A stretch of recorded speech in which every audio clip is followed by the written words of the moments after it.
अस्सलामुअलैकुम। Sports world में आपको वेलकम कहेंगे। मैं हूं हिफ्सा इम्तियाज।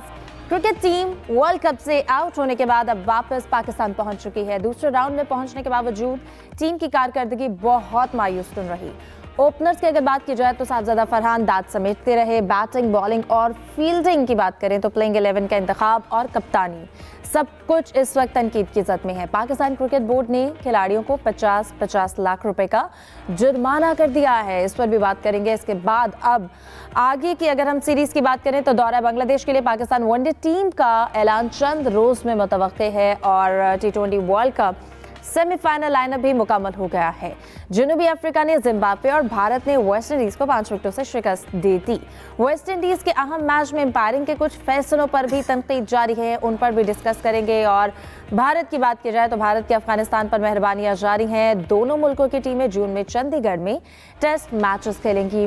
दीगर खेलों के हवाले से भी अगर हम बात करें तो पाकिस्तान हॉकी टीम का मिस्र में वर्ल्ड कप क्वालिफायर का कामयाब आगाज हो गया है। आज दूसरा मैच खेला जाएगा। इन टॉपिक्स को डिस्कस करेंगे। मेरे साथ स्टूडियो में मौजूद होंगे जाहिद मकसूद साहब, मोहम्मद यूसुफ अंजुम और हमारा साथ दे रहे हैं सलीम खालिद साहब भी।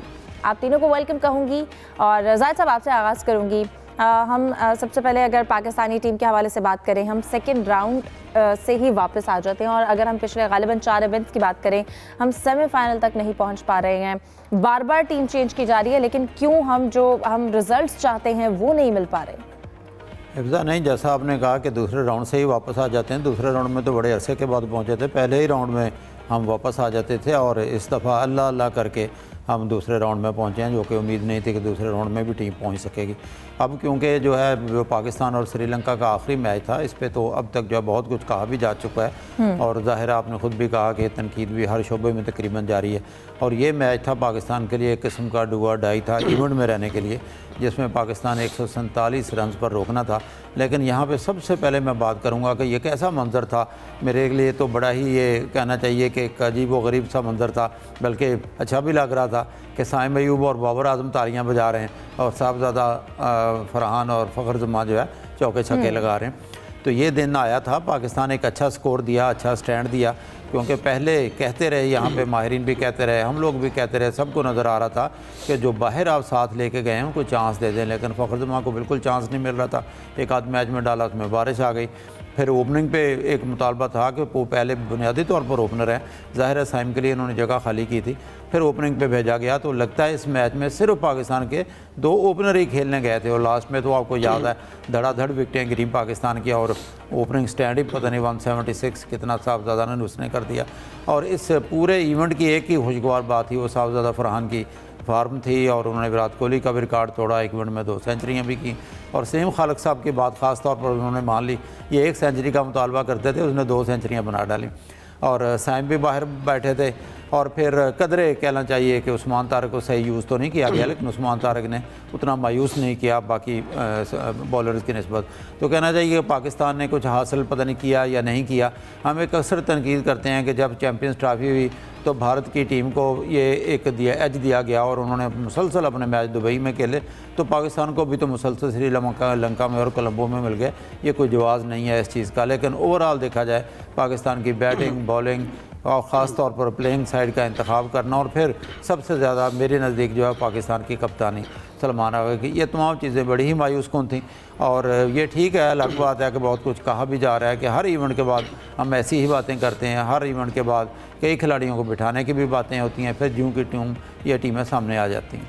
सही। सलीम साहब, आप इस हवाले से क्या कहना चाहेंगे? इसके साथ साथ इस वक्त जो खबर भी ज़ेर गर्दिश है कि पीसीबी की तरफ से एक बड़ा अहम स्टेप लिया गया है, 50-50 लाख का जो जुर्माने के हवाले से बातें की जा रही हैं, इसके हवाले से ज़रा कुछ क्लैरिटी भी चाह रही हैं। किन को जुर्माना होगा, पूरी टीम को जुर्माना होगा और ये फैसला कब हुआ? सबसे पहले तो यही मैं आपको बताऊं, जुर्माने वाला ये फैसला इंडिया से टीम जब हारी थी उसी वक्त हो चुका था और प्लेयर्स को कन्वे कर दिया गया था कि जी 50-50 लाख रुपए आपके ऊपर जुर्माना है। क्योंकि जब आप लोग अच्छा खेलते हैं तो इनाम की तवक्को करते हैं, जब बुरा खेलें तो फिर आपको फिर जुर्माना भी देना पड़ता है। तो इस पे काफी सारे डिस्कशंस चल रहा था प्लेयर्स पे, मुझे पता चल गई थी बात, लेकिन मैंने कहा अभी टीम की मुहिम जारी है तो इस न्यूज़ को देते नहीं है। लेकिन बाद में फिर जब पीसीबी के भी जराये से तस्दीक हो गई और टीम का सफर भी खत्म हो गया, मैंने कहा अब ये स्टोरी दे देनी चाहिए। और मेरा ख्याल है बिल्कुल ठीक बात है, क्योंकि अभी जिस तरह पीएसएल में जो ऑक्शन का मॉडल आया पहली बार, मैं आपको बताता चलूँ, ये पाकिस्तानी प्लेयर्स ने इसका मुतालबा किया था पीसीबी से कि हमें हमारे शायान शान मुआवजा मिलता नहीं है।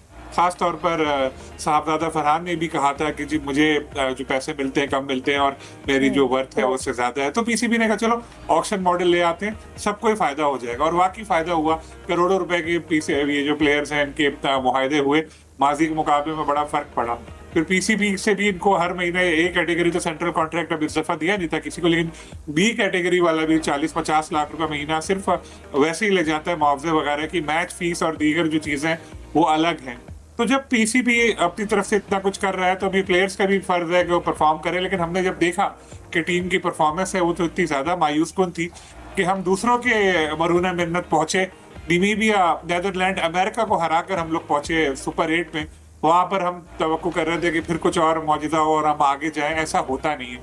अगर आपको पाकिस्तान टीम की परफॉर्मेंस का जायजा लेना है तो सिर्फ एक चीज देख लें कि साहबजादा फरहान ने जितने रन बनाए हैं, बाबर आजम, साइम अयूब, उस्मान खान, सलमान अली आगा, वो चारों मिलकर भी उनसे 100 रन से जो है कम रन बनाए उन्होंने। तो इससे आप अंदाजा लगा लें क्या हमारी टीम की परफॉर्मेंस सामने आई। जब टॉप ऑर्डर आपका ऐसा खेलेगा, जो हमारे मेन बॉलर हैं, शाहीन है या दूसरे हैं, सबकी भी परफॉर्मेंस आप देख लें, तो उसके बाद तो ये बहुत ही, अगर मैं तो कहता हूँ कि हम इसमें से साहबजादा फरहान को हटा दें तो हमारी टीम जो है वो नामीबिया और यूएई के लेवल की परफॉर्मेंस हमारी टीम की रही है। और एक वक्त आएगा अगर इसी तरह खेलते रहे कोई हमें सीरियस ही नहीं लेगा।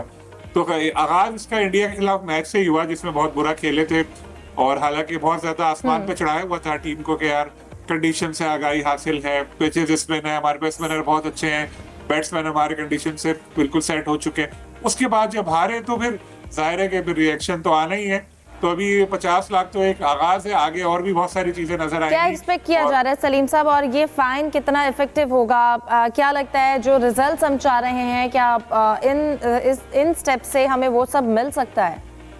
देखिए, फाइन तो ये है कि जितना मैंने आपको बताया इतने पैसे तो ये क्रिकेटर्स जो हमारे टॉप क्रिकेटर्स हैं एक महीने में ही कमा लेते हैं, तो इतना उनके ऊपर असर पड़ेगा नहीं इसका। लेकिन ये है कि एक अलामती भी एक सजा होती है ना कि जी ऐसा हुआ है, आगे अभी चलो 50 के, अगले में 1 करोड़ भी हो सकते हैं, लीग्स के एनओसी रोके जा सकते हैं, बहुत सारा कुछ हो सकता है। तो ये तो एक पीसीबी ने बता दिया कि लाड प्यार बहुत हो गया, अब जरा आपके साथ सख्ती होगी। और ये हर क्रिकेटर के साथ होगा।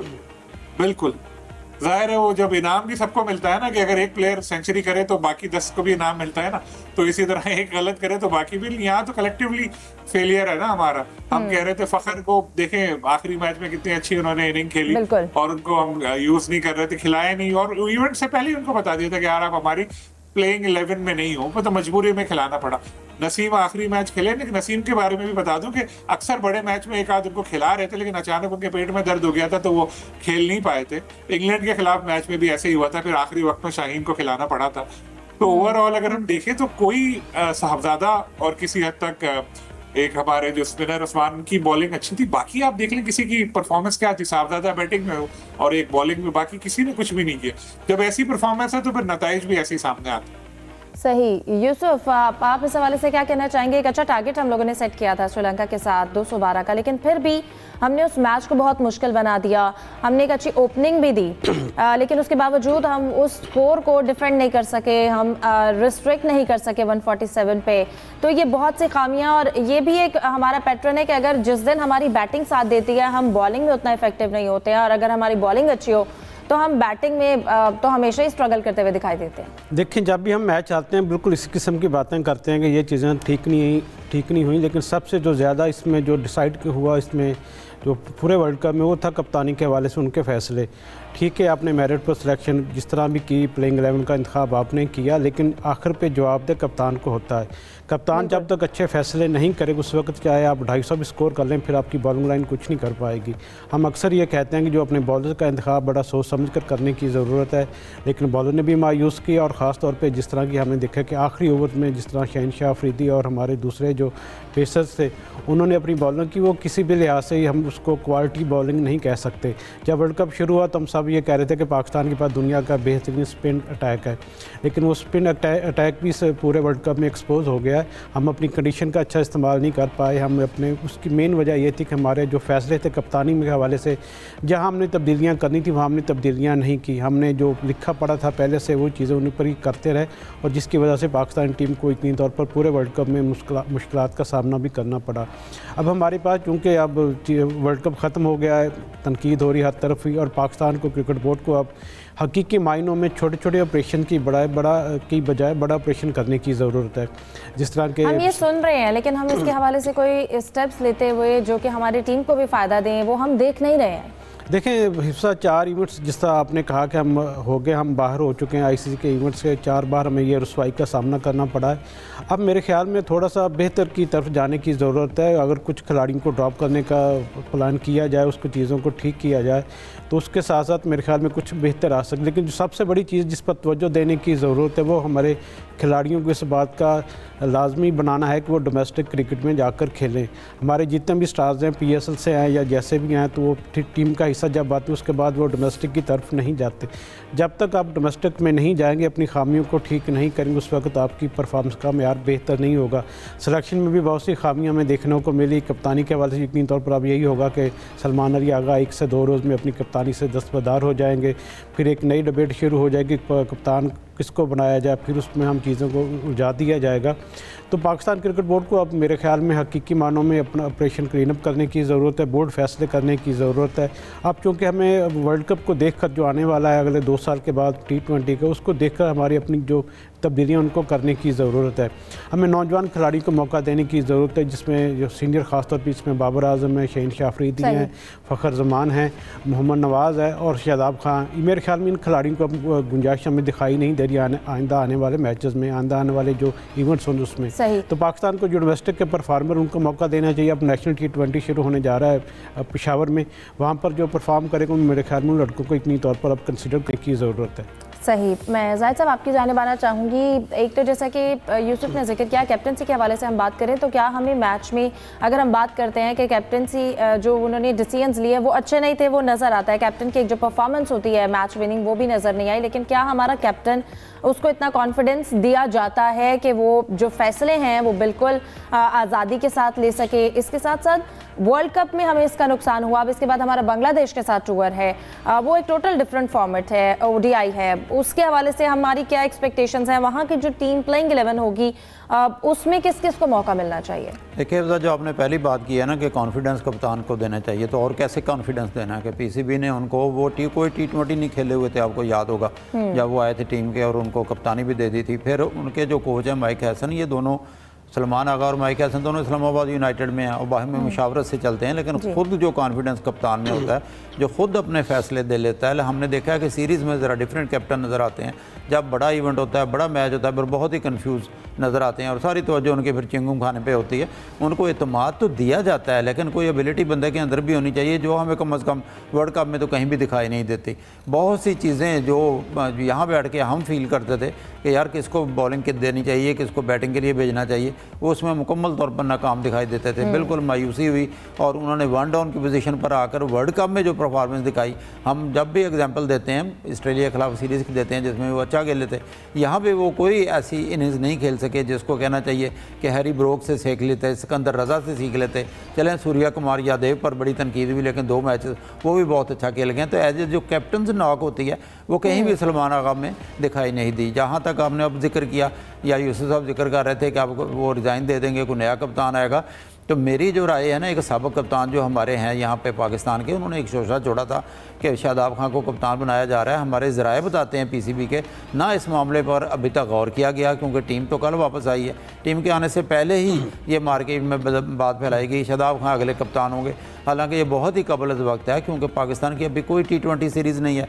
अभी पाकिस्तान के जो है नेशनल T20 है, फिर PSL है, फिर कहीं जाकर T20 होगी। हाँ, जहाँ तक आपके क्वेश्चन का दूसरा हिस्सा है कि वनडे टीम का, वो क्योंकि फॉर्मेट डिफरेंट है, उसके कप्तान शाहीन अफरीदी हैं और यकीनी तौर पर शाहीन अफरीदी को फिटनेस मसाइल तो हैं, लेकिन अभी टीम ने 7 या 8 मार्च के करीब जाना है। 3 वनडे मैचेस हैं, लगता है वही होंगे कप्तान। तो उस टीम में बहुत से प्लेयर तो ऑलरेडी चेंज हैं।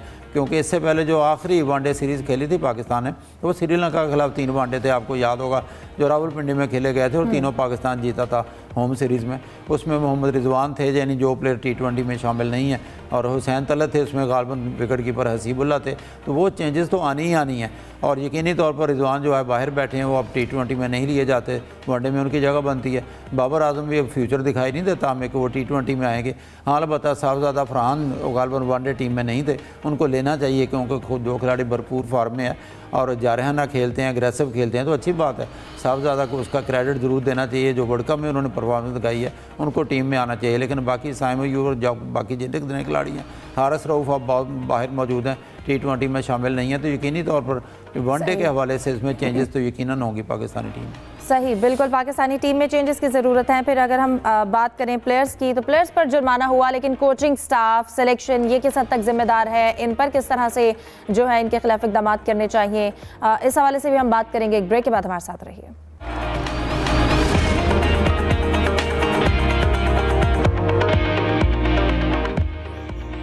Welcome back. यूसुफ, आपसे जानना चाहूँगी कि अगर हम बांग्लादेश टूर के हवाले से डिस्कस करें, टोटल डिफरेंट फॉर्मेट है ODI का, लेकिन आपको क्या लगता है ODI और T20 की टीम्स हमें किस हद तक दोनों ही मुख्तलिफ कर देनी चाहिए? अभी भी कुछ प्लेयर्स हमारे हैं उसमें जो कि T20 में शामिल नहीं है, मुख्तलिफ प्लेयर्स हैं, लेकिन टोटल डिफरेंट टीम्स। इसके अलावा आपको क्या लगता है कि किस तरह का कॉम्बिनेशन सेट होना चाहिए?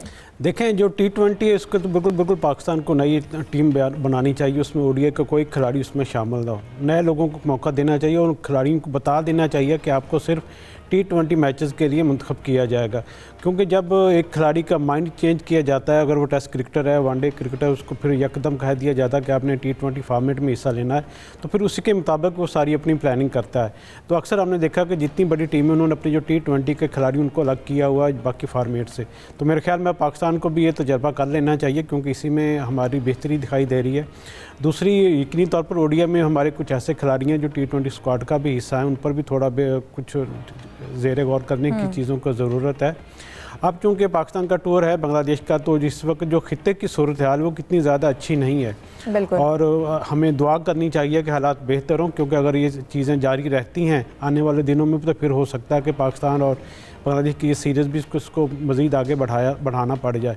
अभी तक पाकिस्तान क्रिकेट बोर्ड को होप है कि ये जो आने वाले दिन मज़ीद अच्छे हो जाएंगे और पाकिस्तान की ये सीरीज़ प्रोग्राम के मुताबिक होगी, लेकिन चीज़ें चूँकि सामने आ रही हैं तो उसके मुताबिक लगता मुश्किल है कि पाकिस्तान का यह टूर होगा, ये थोड़ा सा मुश्किल दिखाई दे रहा है। सही, मैं आपके जाने मानना चाहूँगी सलीम साहब, अगर हम इस वक्त वर्ल्ड कप लाइनअप जो सेमीफाइनल है उसके हवाले से हम बात करें, साउथ अफ्रीका ने जिम्बाब्वे को हराया, लेकिन उससे पहले साउथ अफ्रीका का डिसाइडेड था कि ये कार्रवाई का मैच था। लेकिन अगर हम बात करें इंडिया और वेस्ट इंडीज़ के मैच की, इंडिया ने 5 विकेटों से हराया, वेस्ट इंडीज़ ने एक अच्छा टारगेट सेट किया 195 का, लेकिन हमने देखा कि इंडिया ने वो चेज़ भी। ओवरऑल इस मैच में क्या कहेंगे, हमें वेस्ट इंडीज़ जो है वो कितनी बेहतर परफॉर्म करती हुई नजर आई? ऑल दो इस मैच में कुछ इस तरह से डिसीजंस थे एम्पायर के जिन पर अभी तनकीद की जा रही है, हेटमायर का, इसके साथ साथ अर्शदीप ने जो 19वां ओवर करवाया था उसमें जो वाइट हुई उस पर भी डिस्कशन जारी है। देखिए, जब इंडिया की टीम के साथ ऐसी कोई सिचुएशन आए ना कि उसका सेमीफाइनल में पहुंचना मुश्किल हो या कुछ और हो रहा हो, तो आपको ऐसी चीजें बड़ी नजर आती हैं। इवन DRS भी चेंज हो जाते हैं, क्योंकि सारा ज़ाहिर है इंडिया के ही लोग बैठे होते हैं सब जगह, पिच भी वैसी बनती है जैसी इंडिया के लिए होनी चाहिए, सब कुछ वैसे ही होता है। तो इस मैच में भी कोई इस तरह के अंपायरिंग डिसीजन नजर आए DRS में, तो उसमें हैरत नहीं हुई, कोई होना यही था। लेकिन फिर भी वेस्ट इंडीज ने अच्छा परफॉर्म किया, बड़ा अच्छा स्कोर बनाया 195। हेटमायर का आउट, बिल्कुल आप ठीक कह रही हैं, उनको भी यकीन नहीं आया था, और डग आउट में सैमी बैठे थे, उनके भी फेस एक्सप्रेशन अगर आप याद करें तो काफी वो हैरान थे कि यार ये हुआ क्या है। लेकिन एक्सपेक्टेड थी इस तरह की चीजें, फिर भी अच्छा स्कोर उन्होंने बना लिया और विकेटें भी ली। लेकिन जो संजू सैमसन खेल गए, वो एक गैर मामूली एक इनिंग वो खेल गए, और जिसका कोई जवाब नहीं था वेस्ट इंडीज के पास। और इसके अलावा अगर हम देखें तो वेस्ट इंडीज की बॉलिंग इस हद तक मजबूत नहीं थी कि इंडिया को उसके होम ग्राउंड पर सारे कंडीशन भी इंडिया के लिए साजगार है तो वहाँ वेयर कर ले, क्योंकि इंडियन टीम तो यहाँ पे आधी है, 200 प्लस भी होता तो शायद वो जाती पीछे। बैटिंग भी उनकी काफी लंबी थी, क्योंकि विकेटें ली, लेकिन संजू का जैसे मैंने कहा कि उन्होंने बड़ी एक्स्ट्राऑर्डिनरी इनिंग खेली और अपनी टीम को फिर आगे लेकर गए, और ICC की भी जान में जान आई, और इंडियन बोर्ड की भी के पैसे जो आने हैं आगे वो पक्के।